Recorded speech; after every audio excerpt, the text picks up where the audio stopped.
Hello friend, welcome back my YouTube channel Roshni ki Pathshala. हम देख रहे हैं सामान्य विज्ञान का जीव विज्ञान से संबंधित और जो है चैप्टर वाइज क्वेश्चन आंसर। ठीक है, तो अगर आपने प्रीवियस क्लासेस नहीं देखा है तो जाकर प्लेलिस्ट में जरूर देख लीजिएगा। 4 चैप्टर तक जो है हमने कवर कर लिया है, सारे प्रीवियस क्वेश्चन जो है हमने सॉल्व कर लिया है। आपको प्लेलिस्ट में देखने को मिलेंगे चैप्टर वाइज क्लासेस। ठीक है, अगर आप नहीं देखे हैं तो जाकर प्लेलिस्ट में जरूर देख लीजिएगा। घटना चक्र के नाम पर प्लेलिस्ट बनाया गया है। आज हम देखने वाले हैं 5th चैप्टर आनुवांशिकता। आनुवांशिकता को क्या कहा जाता है? हेरिडिटी। ठीक है, हेरिडिटी से संबंधित रफली नोट्स बनाया है मैंने, जो इंपॉर्टेंट पॉइंट होते हैं उसी को मैंने डाला है। ठीक है, बुक में बहुत सारा कुछ दिया था जो एक्स्ट्रा चीजें हैं। ठीक है, तो उसको जो है इंपॉर्टेंट पॉइंट मैंने लिया है। आनुवांशिकता को क्या कहा जाता है? हेरिडिटी कहा जाता है। आनुवांशिकता एक प्रोसेस होता है, यानी कि जेनेटिक जो है, जेनेटिकली जो गुण ट्रांसफर होते हैं माता पिता से बच्चों में। ठीक है, तो उसको कहा जाता है आनुवांशिकता। ठीक है, चलिए हम परिचय देख लेते हैं। सभी जैविक प्रक्रियाओं यानी कि प्रोसेस का योग जिसके द्वारा विशेष गुण माता पिता से उनकी संतानों में स्थानांतरित होते हैं उसको आनुवांशिकता कहा जाता है। ठीक है, और इसके अध्ययन को क्या कहा जाता है? आनुवांशिकी विज्ञान यानी कि जेनेटिक्स कहा जाता है आनुवांशिकी के अध्ययन को। आनुवांशिकता की खोज किसने की थी? ग्रेगर जॉन मेंडल ने 1856 से 1863 के बीच, यानी कि 1856 से 1863 के बीच जो है उन्होंने मटर के पौधे पर हाइब्रिड प्रयोग किया था उन्होंने। ठीक है, मटर पर संकरण प्रयोग किया था, उसके अनुसार जो है उन्होंने आनुवांशिकता की खोज की थी। बहुत, यानी कि मटर की जब उन्होंने एक्सपेरिमेंट कर रहे थे, कुछ कुछ जो है लक्षण उनको देखने को मिले, चेंजेस देखने को मिले जब उन्होंने हाइब्रिड क्रॉस कराया था। ठीक है, तो तभी जो है ग्रेगर जॉन मेंडल को आधुनिक आनुवांशिकी विज्ञान के जनक के रूप में भी जाना जाता है। ठीक है, मेंडल ने मटर के पौधे को ही क्यों चुना? इसका भी कारण है। ठीक है, तो इसका कारण क्या है? मटर के पौधे को ही उन्होंने क्यों चुना? तो उसे जो है आसानी से रख रखाव किया जा सकता है, साथ ही मटर में जो है स्वपरागण होता है, उसके साथ हम जो है खुद से उनको जो है परागण कर सकते हैं, इसे जो है इसीलिए चुना गया था। और साथ ही 1 वर्षीय पौधा होने के कारण उसको जो है कम समय में जो है अधिक पीढ़ियों का हम अध्ययन कर सकते हैं। ठीक है, इसीलिए उन्होंने जो है, ये मुख्य कारण है जिन्होंने मटर के पौधे का जो है उन्होंने सिलेक्शन किया था प्रयोग के लिए। मेंडल ने 2 मुख्य प्रयोग किए थे, कौन कौन से? मोनोहाइब्रिड क्रॉस और डाइहाइब्रिड क्रॉस। मोनोहाइब्रिड क्रॉस क्या होता है?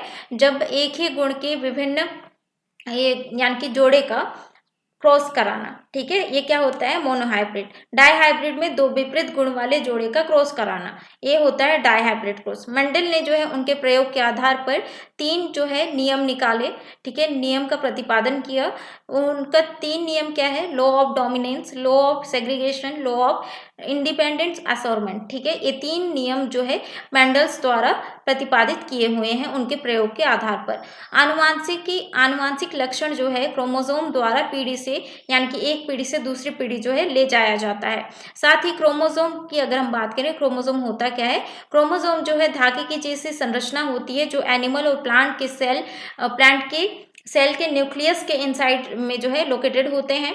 और एक क्रोमोसोम जो है प्रोटीन और न्यूक्लिक एसिड यानी कि डीएनए के सिंगल मॉलिक्यूल से बना होता है। ठीक है, जैसे कि कोई व्यक्ति है, ठीक है, व्यक्ति का जो है कोई एक हम सेल लेते हैं, तो हर एक सेल में जो है क्रोमोसोम होता है, न्यूक्लिक एसिड होता है, यानी कि जेनेटिक मटेरियल होता है। ठीक है, हर एक सेल में। ठीक है, जो कि हर एक सेल जो है वो कैरी करता है कैरेक्टर। ठीक है, तो इसमें जो है, इसमें क्रोमोसोम आप देख सकते हैं, क्रोमोसोम जो है किससे बनकर मिलकर बना होता है? डीएनए। डीएनए से एक डीएनए सेगमेंट होता है। ठीक है, क्रोमोसोम। और डीएनए का जो है एक पार्ट को अगर हम देखें, डीएनए का एक पार्ट, ठीक है, उसको जीन कहा जाता है। ठीक है, जो कि एक विशेष लक्षण को वो क्या करता है? कैरी करता है। ठीक है, और वो डीएनए जो है, डीएनए में क्या पाए जाते हैं? नाइट्रोजनस बेसिस पाए जाते हैं। ठीक है, न्यूक्लियोटाइड जिसको कहा जाता है। ठीक है, अगर हम क्रोमोसोम की अगर हम बात करें, क्रोमोसोम वर्ड जो है वो ग्रीक वर्ड है जो कि क्रोमा और सोमा से मिलकर बना होता है। क्रोमा का मतलब होता है कलर, सोमा का मतलब होता है बॉडी। तो क्रोमोसोम को जो है कलर यानी कि क्रोमा क्यों कहा गया? क्योंकि क्रोमोसोम को जो है डिफरेंट कलर में उसको स्टैंड करके हम देख सकते हैं। ठीक है, क्रोमोसोम की खोज जो है किसने की थी? वाल्थर फ्लेमिंग ने की थी। और क्रोमोसोम नाम किसने दिया था? वाल्टेयर ने दिया था। कब? 1888 ईस्वी में। गुणसूत्र की संख्या जो है वो निश्चित होती है हम यानी कि हर एक के बॉडी में, ठीक है। कुछ रेयर केसेस में जो है वो जो है ऊपर नीचे होता है, ठीक है। तो इसकी संख्या जो है द्विगुणित युग्मों की 46 गुणसूत्र होते हैं और सिंगल गुणसूत्र की यानी कि सिंगल युग्मक जो है उसमें सिंगल सेल में जो है वो क्या होते हैं? 23 गुणसूत्र पाए जाते हैं। जीनोम की अगर हम बात करें, जीनोम एक कोशिका में पाए जाने वाला डीएनए इंस्ट्रक्शन का संपूर्ण सेट होता है, यानी कि डीएनए का जो संपूर्ण कैरेक्टर वाला जो पार्ट होता है वो कंप्लीट डीएनए को जीनोम कहा जाता है। और उसके पार्ट को यानी कि कोई विशेष कैरेक्टर यानी कि बहुत सारे कैरेक्टर वाले को उसको जीनोम कहा जाएगा, ठीक है। और एक विशेष कैरेक्टर लिए होगा, ठीक है, एक पार्ट डीएनए का एक पार्ट छोटा सा, उसको कहा जाता है जीन, ठीक है। जो कि फिजिकल कैरेक्टर भी हो सकता है, फंक्शनल कैरेक्टर भी हो सकता है, इसलिए उसको फिजिकल और फंक्शनल यूनिट कहा जाता है जीन को। जंपिंग जीन जो है क्वेश्चन काफी बार पूछा गया है, ठीक है। और मेंडल्स के लॉ से भी जो है बहुत क्वेश्चन पूछा जाता है, क्योंकि हम स्कूल से पढ़ के आते रहते हैं, ठीक है। तो पढ़ के हम लोग जो है स्कूल से पढ़ते हैं, ठीक है। तो जंपिंग जीन होता क्या है? जंपिंग जीन जो है क्या होता है फ्रेंड? जैसे कि कोई डीएनए है, ठीक है, ये डीएनए है, तो यहाँ से जो है कुछ पार्ट, ठीक है, कुछ पार्ट जो है जंप करके कुछ कंडीशन में वो क्या आ जाएगा? यहाँ पे आ जाएगा, ठीक है। यहाँ पे आ गया, यहाँ का वाला जीन जो है वो यहाँ पे आ गया, तो जंप हो गया, यहाँ से जंप होके यहाँ पे आके वो चिपक गया, ठीक है। तो उसको कहा जाता है जंपिंग जीन, ठीक है। इसकी खोज किसने की थी? बारबरा मैक्लोड ने, ठीक है। और उस खोज के लिए जो है उन्हें नोबेल पुरस्कार से भी सम्मानित किया गया है, ठीक है। तो जेनेटिक मटेरियल होता क्या है? जेनेटिक मटेरियल जो है यानी कि जेनेटिक मटेरियल जो है वो यानी कि जीवों में जो है दो प्रकार के जेनेटिक मटेरियल पाए जाते हैं, डीएनए और आरएनए, ठीक है। इसमें RAN लिखा हुआ है, RNA, ठीक है, RNA पाया जाता है। तो डीएनए और आरएनए में जो है न्यूक्लियोटाइड बेस पेयर्स जो होते हैं वो थोड़ा डिफरेंट होते हैं, ठीक है। कैसे? इसमें एडेनिन, ग्वानिन और थायमिन, साइटोसिन होता है। तो इसमें जो है आरएनए में थायमिन की जगह पे यूरासिल होता है। तो इसमें जो है आरएनए और डीएनए में प्यूरिन और पिरिमिडिन्स पाए जाते हैं। तो प्यूरिन जो है वो क्या कंटेन होते हैं? डीएनए और ग्वानिन को जो है प्यूरिन कहा जाता है और यूरासिल, साइटोसिन और थायमिन को पिरिमिडिन कहा जाता है। यहाँ पे आप देख सकते हैं डीएनए में हमेशा जो है एडेनिन के साथ थायमिन जो है पेयर होते हैं, जबकि आरएनए में एडेनिन के साथ यूरासिल पेयर होते हैं, ठीक है। और साइटोसिन और ग्वानिन जो है वो क्या होते हैं? वो कांस्टेंट होते हैं, वो चेंज नहीं होते हैं। अब बारी है क्वेश्चन आंसर सॉल्व करने की।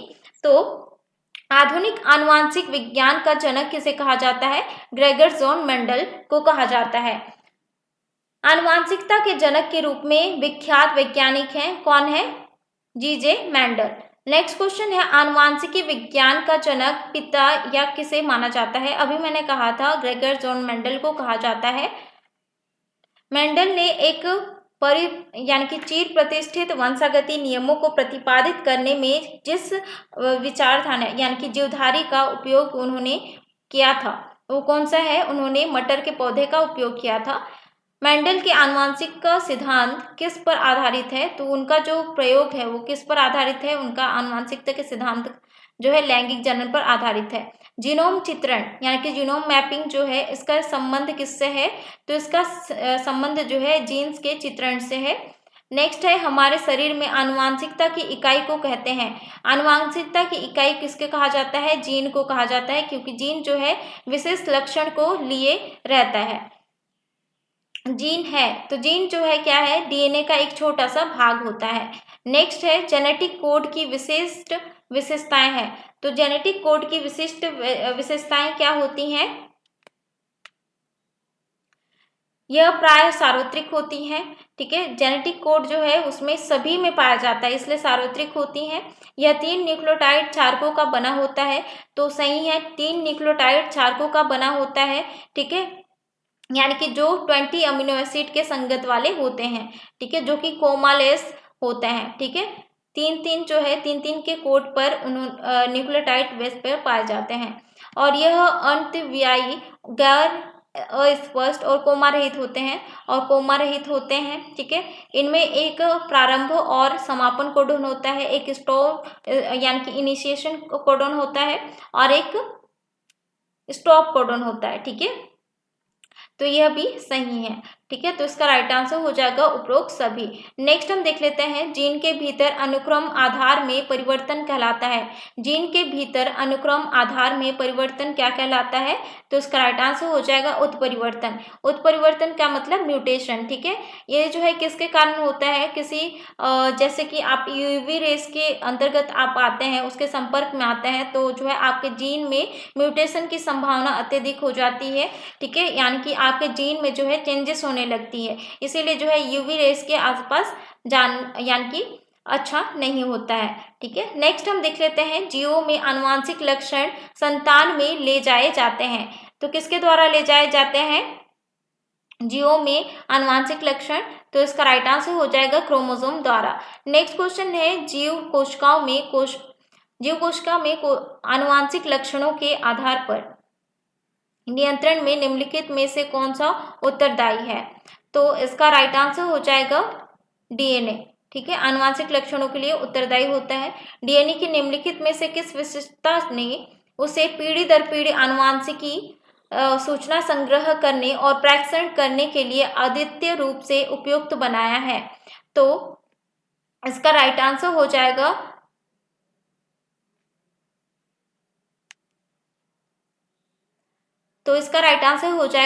डबल हेलिक्स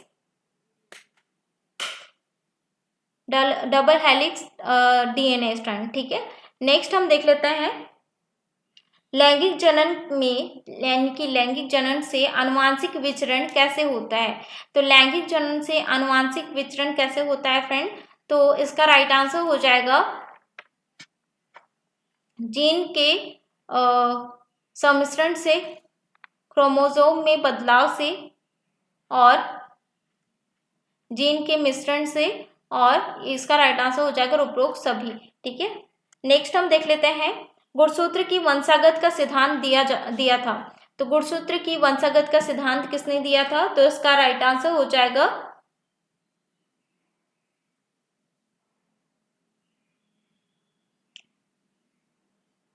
मेंडल ने दिया था, ठीक है। नेक्स्ट हम देख लेते हैं, जीन अणु की संरचना जो है को सबसे पहले किसने रेखांकित किया था? तो किसने रेखांकित किया था? तो इसका राइट आंसर हो जाएगा जेम्स वॉटसन और फ्रांसिस क्रिक ने, ठीक है। नेक्स्ट हम देख लेते हैं, जेम्स डी वॉटसन और फ्रांसिस के क्रिक का संबंध निम्नलिखित में से किस खोज से है? तो उन्होंने जो है डीएनए की डबल हेलिक्स की संरचना की खोज की थी।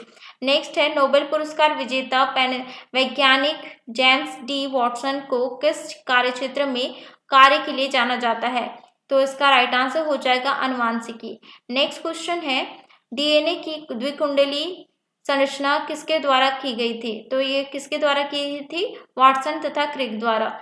डीएनए की खोज किसने की थी? तो डीएनए की खोज किसने की थी फ्रेंड? तो इसका राइट आंसर हो जाएगा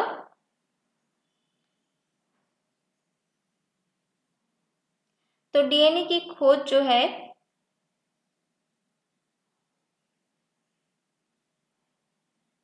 इसमें से कोई भी नहीं, ठीक है, क्योंकि ग्रेगर जॉन मेंडल जो है जेनेटिक के लिए जाने जाते हैं, ठीक है। जेम्स वॉटसन और फ्रांसिस क्रिक ने डीएनए की खोज नहीं की थी, उन्होंने संरचना की खोज की थी, ठीक है, डीएनए की डबल हेलिक्स की संरचना। जबकि डीएनए की खोज किसने की थी? फ्रेडरिक मिसर ने की थी, ठीक है। कब की थी? 1869 में की थी। नेक्स्ट क्वेश्चन हम देख लेते हैं,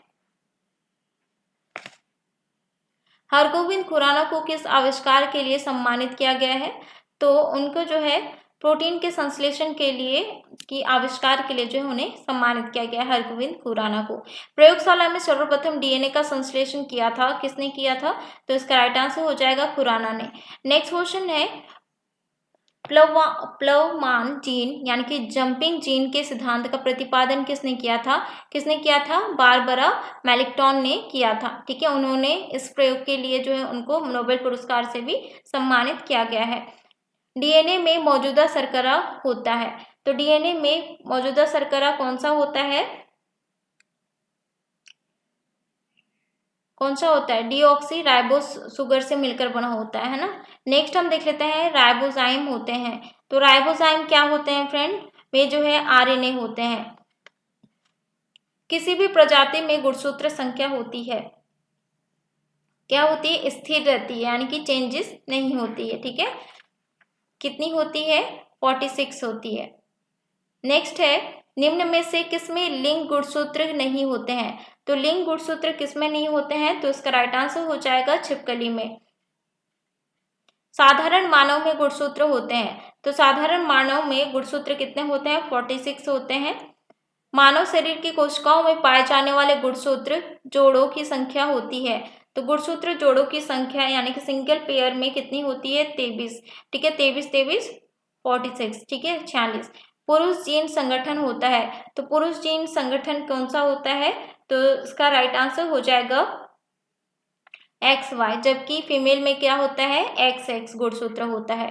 नेक्स्ट है मनुष्य में कौन से क्रोमोसोम के मिलने से बालक का जन्म होता है? तो ये क्वेश्चन काफी बार क्वेश्चन पूछा गया है, मनुष्य में कौन से क्रोमोसोम के मिलने से बालक का जन्म होता है? तो इसका राइट आंसर हो जाएगा पुरुष का Y और स्त्री का X गुणसूत्र मिलने पर जो है क्या होता है? बालक का जन्म होता है। नेक्स्ट है अग्रलिखित व्यवसाय में लगे व्यक्तियों में से कौन से व्यक्तियों को अपनी कोशिकाओं के डीएनए में स्थायी परिवर्तन का खतरा रहता है? तो इसमें जो है स्थायी परिवर्तन का मतलब म्यूटेशन। ठीक है, उत्परिवर्तन जिसको कहा जाता है। तो इसमें जो है एक्सरे तकनीक, एक्सरे में जो है यूवी रेस लगे होते हैं, इसी की वजह से जो है डीएनए में उत्परिवर्तन का खतरा बना रहता है। ठीक है, जीन में चेंजेस होने का खतरा बना रहता है। ठीक है, तो इसका राइट आंसर हो जाएगा केवल 2। ठीक है, इसका राइट आंसर हो जाएगा। तो ये था आज का इम्पोर्टेंट क्वेश्चन आंसर आनुवांशिकता से संबंधित। ठीक है, आशा करती हूँ आपके लिए काफ़ी इन्फॉर्मेटिव रहा होगा। फ्रेंड, वीडियो पसंद आता है तो प्लीज़ वीडियो को जरूर लाइक कीजिए और ज़्यादा से ज़्यादा शेयर कीजिए। आगे हम देखेंगे नेक्स्ट चैप्टर। ठीक है, यानी कि छठा चैप्टर हम देखने वाले हैं नेक्स्ट वीडियो में। ठीक है, और करंट अफेयर के क्वेश्चन आंसर देखने के लिए भी आप मेरे चैनल से जुड़ सकते हैं। चैनल जो है यानी कि इस चैनल द्वारा करंट अफेयर के इंपॉर्टेंट क्वेश्चन आपको प्रोवाइड किया जाता है, साथ ही आपको पीडीएफ भी प्रोवाइड किया जाता है। पीडीएफ जो है आपको टेलीग्राम ग्रुप में मिल जाता है। टेलीग्राम ग्रुप का जो लिंक है और प्लेलिस्ट का लिंक आपको डिस्क्रिप्शन बॉक्स में मिल जाएगा। सारे क्वेश्चन जो है इम्पॉर्टेंट है। अभी जो एग्ज़ाम हुआ था मेरे यानी कि मैं जो कंटेंट लाती हूँ करंट अफेयर के, उसमें से 7-8 क्वेश्चन जो है करंट अफेयर से क्वेश्चन पूछा गया है। ठीक है, तो आपके लिए काफ़ी हेल्पफुल होगा अगर आप करंट अफेयर की क्लासेस भी आप देखते हैं तो। ठीक है, तो आशा करती हूँ आपके लिए काफ़ी इन्फॉर्मेटिव होगा। ठीक है, तो मिलते हैं नेक्स्ट वीडियो में।